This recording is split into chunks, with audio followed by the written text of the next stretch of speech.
4명의 주군을 거친 항장 출신이었지만 처음부터 조조와 생사고락을 같이 한 하우돈보다 시급을 많이 받은 위나라 장수가 있습니다.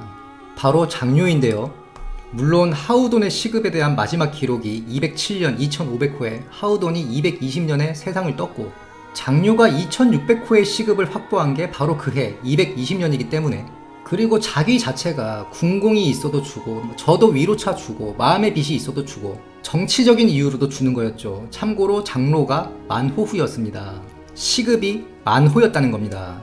장로 같은 경우에는 큰 세력을 가지고 항복했기 때문에 실질적인 경제 지배권을 준 거라 봐야겠죠. 거기다가 웃자고 하는 얘기지만 장로가 오두미교, 쌀미자죠. 쌀에 환장했으니.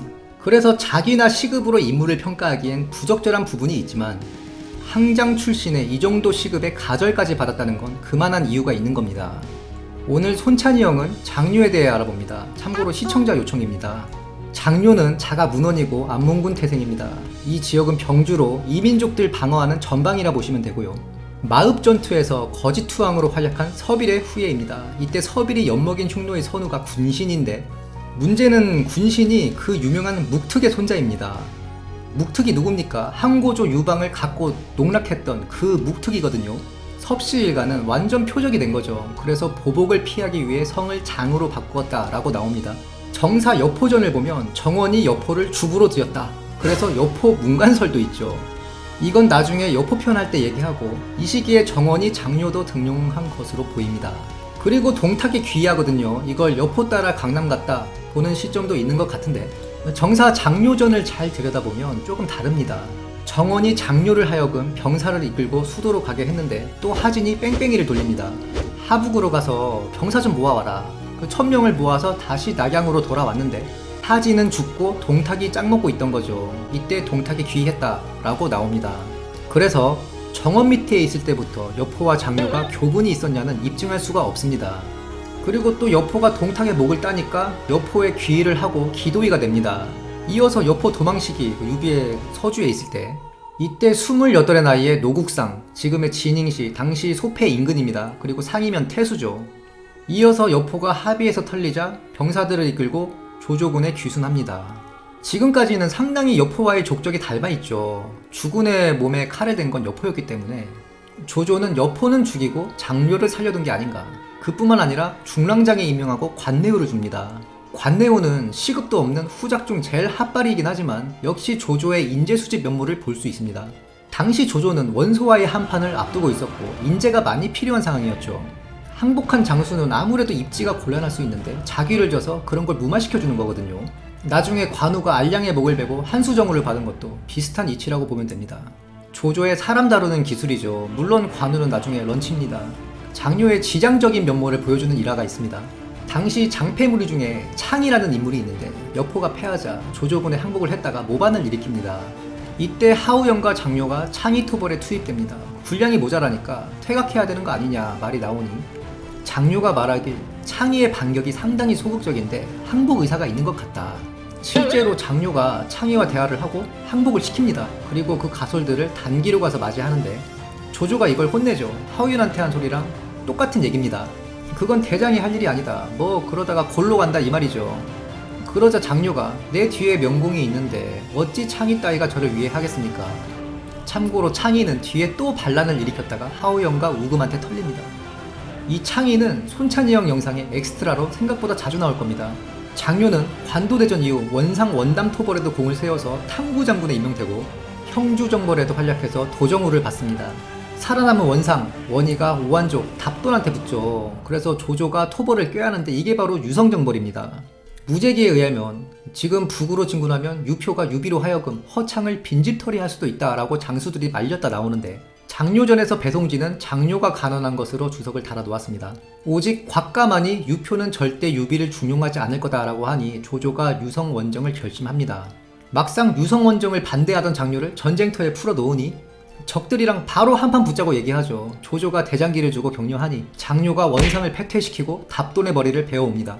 그리고 조조가 장료를 장사로 파견하는데 출발 직전에 장료 군영에서 모반이 일어납니다. 장료는 당황한 기색 없이 부대 차렷 편히 쉬어를 외치니 모반을 꾀한 자들만 분주하고 나머지는 편안하게 앉아있게 되어 쉽게 색출해서 주동자들의 목을 뱁니다. 장료가 장사에 주둔할 때 매성이 반란을 일으켰는데 매성이 거짓 항복으로 우금을 속이고 시간을 끌어서 지금 유명 관광지로 돼 있는 그 천주산으로 도망을 가거든요. 이걸 여러 장수들의 반대를 무릅쓰고 산속까지 쫓아가서 잡아옵니다. 이 전투의 농공행상으로 조조가 감탄하여 장료에게 가절을 줍니다. 그리고 장료의 커리어 하이 합비 전투죠. 사실 이 합비는 남북 길목의 요충지입니다. 게다가 거소, 즉 관사가 있는 곳이라 예를 들면 도청 소재지가 포위당하게 됩니다. 제가 지금은 없어진 창천 온라인이라는 게임 시즌3 오나라 정책 수장 및 제1군단장으로서 경험을 풀자면 이 게임이 고증을 그래도 잘해놔서 합비 두고 위나라랑 싸울 때는 총력전이었습니다. 이거 먹으면 합이 복양까지 순식간에 올라가는데 못 먹으면 건업이 위험하거든요. 창천 온라인 하신 분들 있나요? 특히 인기 없는 오나라 항상 소수병력으로 싸우던 우리 오파르타 댓글 달아주시고요. 215년 송건이 10만 대군을 동원해서 합비를 포위하는데요. 사실 이 10만 대군이라는 게 호활이다, 조조 100만 대군처럼 이렇게 보는 시각이 있습니다. 그런데 비현실적인 숫자는 아니에요. 촉이 망할 때 당시 인구가 100만에 병력 10만으로 기술돼 있고, 물론 배송지가 인용한 촉기를 신뢰한다면요. 오나라 망할 때가 인구 250만에 병력 23만으로 되어 있습니다. 그땐 또 초고동맹이었으니까 수비 병력 빼고도 10만 정도는 실제로 동원할 수 있지 않았을까 손찬이 형은 생각하고요. 다만 10만 전체가 합비 공성에 투입되었느냐 아니냐, 정사 보시다가 그 감령전만 보신 분들은 오해하실 수 있는데요. 정사 감령전 보겠습니다. 감령이 합비 전투에 참가했는데 역병이 돌아서 군대가 모두 물러나고 손권이 여몽, 장음, 능통, 감령 그리고 오직 1000여 명의 병사와 소요진 북쪽에 있었다. 장료가 이런 모습을 멀리서 보고 보기를 이끌어 기습하였다. 그리고 감령이 북을 치라 호통을 치며 필사적으로 싸웠다. 이런 내용이 있습니다. 이것만 보면 장료의 특공대 800명이 싸운 건 그냥 손권 친위대 1000명 정도인가? 라고 오해할 수 있겠죠. 그런데 장료전을 보면 조조가 교지를 내려서 장장군과 이장군은 나가 싸우고 낙장군은 성을 지켜라. 당시 합비성을 지키고 있던 병사는 단 7천이었습니다. 장수는 장료, 악진, 이전이었는데 이들이 불화했다고 나옵니다. 사이가 안 좋았다는 거죠. 장료는 이 교지를 기습을 행하라는 뜻으로 해석하고 기습을 하자 하니까 악진이 꿍에 있는 거죠. 장료가 나 혼자라도 가겠다. 여기에 이전이 사사로운 감정을 내세울 때가 아니다 하면서 악진을 다그치니 장료는 병사 800을 추려서 최후의 만찬을 먹인 다음에 동이 트자 단번에 기습해서 장수 2명을 베고 송건의 대장기까지 도착하죠. 송건이 놀래서 작은 언덕으로 도망가고 장료가 이를 보며 겁쟁이라 꾸짖었다. 송건이 이를 보고 다시 포위하니 장료가 부하들을 구출하여 포위망을 뚫었다. 송건은 10여일간 더 합비를 포위했지만 예봉이 꺾여 군사를 물렸다. 그런데 이 뒤에 내용이 또 나오는데 손건이 군사를 물리자 장료가 추격하여 송건을 거의 사로잡을 뻔했다. 감령전에 나오는 합비전투씬은 이 추격씬인 거죠. 이 시간적 순서는 자치통감에 잘 정리가 되어 있습니다만 손찬이 형이 다시 정리를 해보자면 10만 군대로 합비를 포위한 건 팩트로 보입니다. 다만 역병 때문에 전투력과 사기가 상당히 저하된 상태였을 수는 있고요. 그때 장료가 800명 특공대로 기습을 해서 전공을 올렸다. 역병 그리고 예봉이 꺾인 송건군은 합비를 10여일간 포위를 더 하다가 퇴각을 결정하고 물러나는데 감령전에 기술된 장면은 여기서부터입니다. 장료가 멀리서 보니 대군은 퇴각하고 송건과 몇 장수들이 후방을 정리하는 걸 보자 다시 기습하여 송건을 거의 사로잡을 뻔 하는데 감령과 능통 등이 필사적으로 싸워 송건을 구출했다 정도가 될 것 같습니다. 물론 왜 굳이 송건이 퇴각 시 후방에 남았느냐 의문을 가질 분들이 있는데요. 조조가 장수한테 패해 퇴각할 때도 스스로 정예병을 이끌고 뒤를 방비했다라는 기록도 있고 퇴각 시 책임 있는 사람이 정예병을 선발해서 뒤를 직접 방비하는 건 이상한 일이 아닙니다.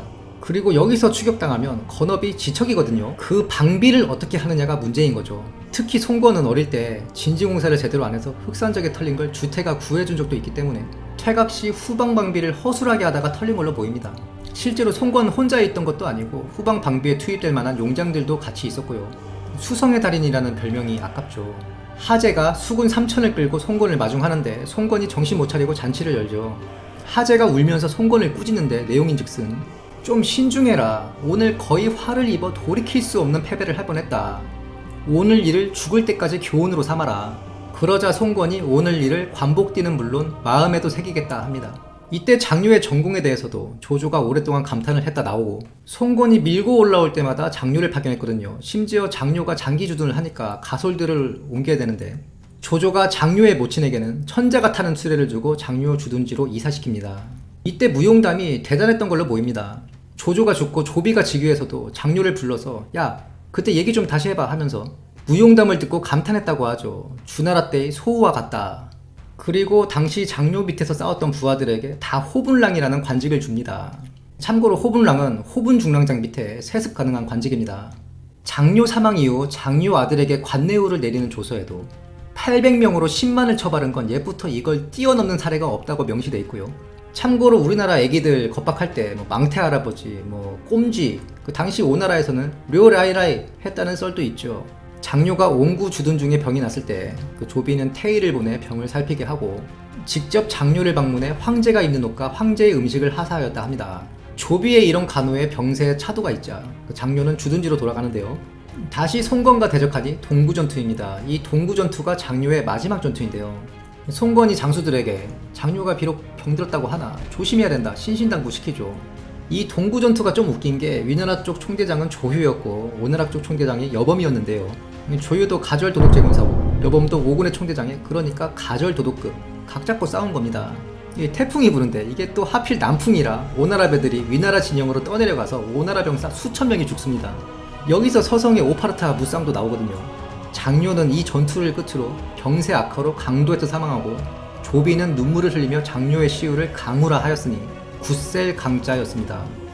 영상이 유익하셨다면 구독, 좋아요, 알림 설정 부탁드리며 다음 시간에도 풍성한 내용으로 찾아뵙겠습니다. 감사합니다.